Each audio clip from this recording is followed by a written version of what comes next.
Hello students, last class you already studied about Ministry of Health and Family Welfare.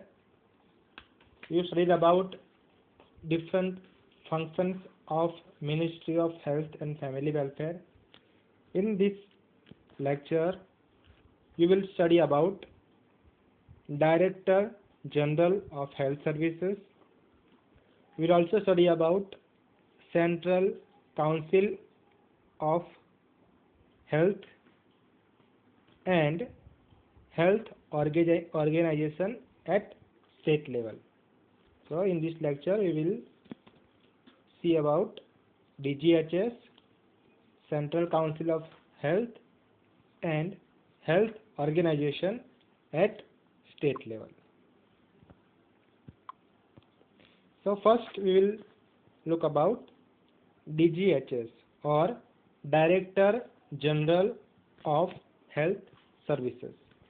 So Directorate General of Health Services works under the Union Ministry of Health and Family Welfare. Last class we already discussed about Ministry of Health and Family Welfare. So Directorate General of Health works under the Ministry of Health and Family Welfare. It advises the government on implementation of programs and all other matters related to medical care and public health. So what they will do, they will give advice to the government for implementing the separate programme. એટલે કે જે government છે એમને advice આપે જે અમુક programme હોય એને ઇમ્પ્લિમેન્ટ કરવા માટે. કેવા પ્રોગ્રામ? તો જે પ્રોગ્રામ મેડિકલ કેરને રિલેટેડ હોય, પબ્લિક હેલ્થને રિલેટેડ હોય એવા પ્રોગ્રામને ક્યાં ઇમ્પ્લિમેન્ટ કરવા છે, કેવી રીતે ઇમ્પ્લિમેન્ટ કરવાના છે તો એના વિશેની એડવાઇસ આપે. It fulfills important functions like planning, survey, implementation of programs related to health services in the country and thus timely evaluation. એટલે કે જે પ્લાનિંગને લગતા કાર્ય છે, સર્વે છે, ઇમ્પ્લિમેન્ટેશન છે પ્રોગ્રામના, એ બધી સર્વિસીસ પ્રોવાઈડ કરે અને એ પ્રોગ્રામો કેટલે સુધી ઇમ્પ્લિમેન્ટ થયા છે એનું ઇવાલ્યુએશન કરે. તો મેઇન કામ એ કોનું છે? ડીજીએચએસનું. ડીજીએચએસ એટલે Directorate General of Health Services. Directorate is headed by Director General of Health Services. એટલે કે જે DGHS જે હોય ઓર્ગેનાઇઝેશન એને હેડ કોણ કરે, એના ચેરમેન કોણ હોય? તેના ચેરમેન હોય અને ચેરમેનને બી કહેવાય Director General of Health Services. A team of deputies and staff helps him in the functioning of the directorate. A large number of subordinate offices of DGHS are spread all over the country. એટલે જે DGHS ની જે ઓફિસો organisation હોય એને help કરવા માટે બીજા ઘણા બધા જે સબ ઓર્ડિનેટ ઓફિસર્સ હોય એમની સાથે કામ કરતા હોય. Next, main activities of DGHS. So what all are the main activities of DGHS? So it includes international health, drug control, storage and standardization, medical education, training and research. એટલે કે એક્ટિવિટીઝમાં mainly activities છે international health, drug control, storage અને એનું standard કેવી રીતે maintain રાખવાનું છે, education પૂરું પાડે, મેડિકલ એજ્યુકેશન અને ટ્રેનિંગ આપે અને રિસર્ચ કરે. નેક્સ્ટ, સેન્ટ્રલ હેલ્થ સર્વિસીસની અંદર પોસ્ટ ગ્રેજ્યુએટ ટ્રેનિંગની અંદર national health programme, central health education bureau, supervision of medical store depot, national medical library and central bureau of health intelligence. તો આટલી બધી એક્ટિવિટીઝ છે એની અંદર DGHSનો મેઇન પાર્ટ હોય છે. નેક્સ્ટ આપણે જોઈશું central council of health. So Central Council of Health was established on 9th August 1952 by the President under the provision of Article 263 of the Indian Constitution. એટલે કે જે CCH છે સેન્ટ્રલ કાઉન્સિલ ઓફ હેલ્થ છે એ ક્યારે establish થઈ હતી તો 9 August 1952 દિવસે. તો શાના અંદર તો જે આપણું કોન્સ્ટિટ્યુશન છે એની અંદર આર્ટિકલ છે આર્ટિકલ 263 એના અંદર આનું એસ્ટાબ્લિશમેન્ટ થયું હતું. The main objectives of this council is to maintain coordination between center and state for the implementation of program and policies related to health. એટલે મેઇન કામ શું છે સેન્ટ્રલ કાઉન્સિલ ઓફ હેલ્થનું, જે સ્ટેટ અને સેન્ટર છે બંને વચ્ચે કોઓર્ડિનેશન પૂરું પાડવું. કયા કામની અંદર તો જે હેલ્થ રિલેટેડ પ્રોગ્રામ અને હેલ્થ રિલેટેડ પોલિસી હોય અને ઇમ્પ્લિમેન્ટેશન એમને કરવા માટે. And also to encourage joint activities. Union Health Minister is the chairman of Central Council of Health and State Health Ministers are its member. એટલે આના જે central council of health છે તો એના ચેરમેન કોણ હોય? એના ચેરમેન હોય યુનિયન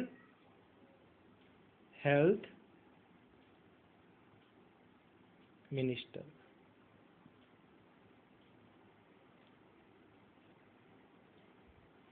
લાસ્ટ ક્લાસમાં કીધું હતું કે અત્યારે આપણા યુનિયન હેલ્થ મિનિસ્ટર કોણ છે? ડૉક્ટર હર્ષવર્ધન. એ જ આના બી સેન્ટ્રલ કાઉન્સિલ ઓફ હેલ્થના બી ચેરમેન કોણ હોય તો યુનિયન હેલ્થ મિનિસ્ટર. અને જે સ્ટેટ હેલ્થ મિનિસ્ટર હોય એ એના મેમ્બર હોય. It is already mentioned that health is the subject of the concurrent list. Hence, constant guidance, mutual understanding, and cooperation regarding matters of health is essential. In this concern, Central Council of Health acts as a constitutional body. એટલે already last લેક્ચરમાં કીધું છે કે જે health હોય એ કંકરન્ટ લિસ્ટમાં આવે. કંકરન્ટ list એટલે કે સ્ટેટ અને સેન્ટર બંને સાથે મળીને જે કામ કરે એને કહેવાય કંકરન્ટ લિસ્ટ. તો સેન્ટ્રલ જે હોય એ ગાઈડન્સ પૂરું પ્રોવાઈડ કરે અને મ્યુચ્યુઅલ અન્ડરસ્ટેન્ડિંગ અને કોઓપરેશન પ્રોવાઈડ કરે. Next, main functions of CCH. Main functions of Central Council of Health. So it includes preparing proposals for making laws in areas of medicine and health. તો medicine અને હેલ્થને લગતા જે લો હોય, જે act હોય એને પ્રપોઝલ આપે, એને પ્રપોઝ કરે. નેક્સ્ટ છે making plans for development of health in entire nation. એટલે total entire nation, entire country માટે પ્લાન બનાવે. શાને લગતા? તો હેલ્થને લગતા.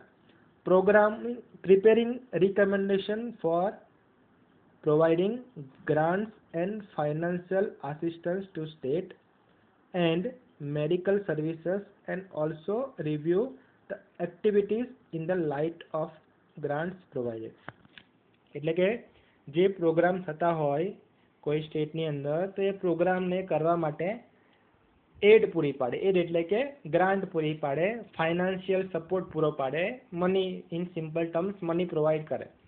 અને એકવાર મની પ્રોવાઈડ કર્યા પછી એ લોકો ઇવાલ્યુએટ કરે કે તમને જેટલી ગ્રાન્ટ પ્રોવાઈડ કરી હતી એટલી ગ્રાન્ટમાંથી તમે લોકોએ કેટલો એનો યુઝ કર્યો તો એનું ઇવાલ્યુએશન બી કરે. તો ફર્સ્ટ એનું ફંક્શન છે ગ્રાન્ટ પૂરી પાડવી, એડ પૂરી પાડવી, ફાઇનાન્શિયલ સપોર્ટ પૂરો પાડવો અને એકવાર ફાઇનાન્શિયલ સપોર્ટ પૂરા કર્યા આપ્યા પછી કેટલો એનો યુઝ કર્યો છે એને બી ઇવાલ્યુએશન કરવું. Considering policies and recommendation related to medical care, environment, nutrition, medical education, and preparing draft. This includes encouragement for medical education and training. એટલે medical care, environment, nutrition, education એના લગતી પોલિસી પ્રોવાઈડ કરવી અને medical education અને training provide કરવું. And main function is cooperation between center and state in health administration. Next we will see about nursing organization at central level. At central level, nursing services are within the Ministry of Health and Family Welfare and under the control of Directorate General of Health Services. तो જે central level છે nursing services કોના અંડરમાં આવે તો nursing services આવે ministry of health and family welfare અને directorate general of health સર્વિસના અંડરમાં નર્સિંગ ઓર્ગેનાઇઝેશન આવે. To deal with nursing education and nursing services, there is a nursing advisor. એટલે એમની જ ટીમમાં એક વ્યક્તિ હોય, કોણ હોય? Nursing adviser. એ શું કરે તો નર્સિંગ એજ્યુકેશન અને નર્સિંગ સર્વિસીસ છે એને ડીલ કરે. There are deputy assistant director, general nursing and ADG, nursing officers and nursing section. There are nursing specialists also in various subjects. Nursing advisor advises the Ministry of Health and Family Welfare, DGHS, and other concerning ministry and departments on the matters related to nursing services, education and research. In simple terms, એટલે કે જે nursing adviser હોય એ main શું કામ કરે કે જે ministry of health and family welfare છે, directorate general of health services છે, એમને એડવાઇઝ આપે. તો એ એડવાઇસથી જે મિનિસ્ટ્રી હોય એ વેરિયસ પ્રોવિઝન પ્રોવાઈડ કરે, વેરિયસ પોલિસી બનાવે. શાને લગતી તો it related to nursing services, related to nursing education અને રિલેટેડ ટુ નર્સિંગ રિસર્ચ. એટલે જે નર્સિંગ એડવાઇઝર હોય એ કોને એડવાઇઝ આપે? Ministry of health and family વેલફેરને, ડીજીએચએસને અને શાના રિલેટેડ તો related to nursing service, education and research. There is a deputy nursing advisor also, which deals with the training of ANM, TBS and health supervisor. એટલે બે પ્રકારના adviser હોય, એક હોય નર્સિંગ એડવાઇઝર અને સેકન્ડ છે ડેપ્યુટી નર્સિંગ એડવાઇઝર. તો deputy nursing adviser શું કરે તો જે ANM છે ANMની ટ્રેનિંગને લગતા જે ફંક્શન હોય એ કરે અને TBA એટલે કે ટ્રેન બર્થ અટેન્ડન્સ હોય અને હેલ્થ સુપરવાઇઝર હોય એ લોકોને લગતી ટ્રેનિંગનું કામ કરે. Nursing advisor and deputy nursing advisors are both independent posts and there is no direct channel between them. એટલે જે બંને પોસ્ટ છે નર્સિંગ એડવાઇઝરની પોસ્ટ અને ડેપ્યુટી નર્સિંગ એડવાઇઝરની પોસ્ટ બંને ઇન્ડિપેન્ડ છે, એટલે બંને સ્વતંત્ર પોસ્ટ છે, બંને વચ્ચે કોઈ લિંક હોય નહીં. In fact, on the higher level of health and family welfare department, only few nursing persons are placed. એટલે જે હાયર લેવલ છે એની અંદર નર્સિંગ એડવાઇઝર બહુ ઓછા હોય. તમે જો અહીંયા એ પ્રમાણે ખાલી બે જ નર્સિંગ એડવાઇઝર હોય, એક તો નર્સિંગ એડવાઇઝર અને deputy nursing adviser. There is an urgent need to place enough nursing leaders at all levels of higher administration so that nursing profession could achieve that the autonomy and excellence. Indian Nursing Council plays an important role as a regulating and controlling body in guiding matter related to nursing education.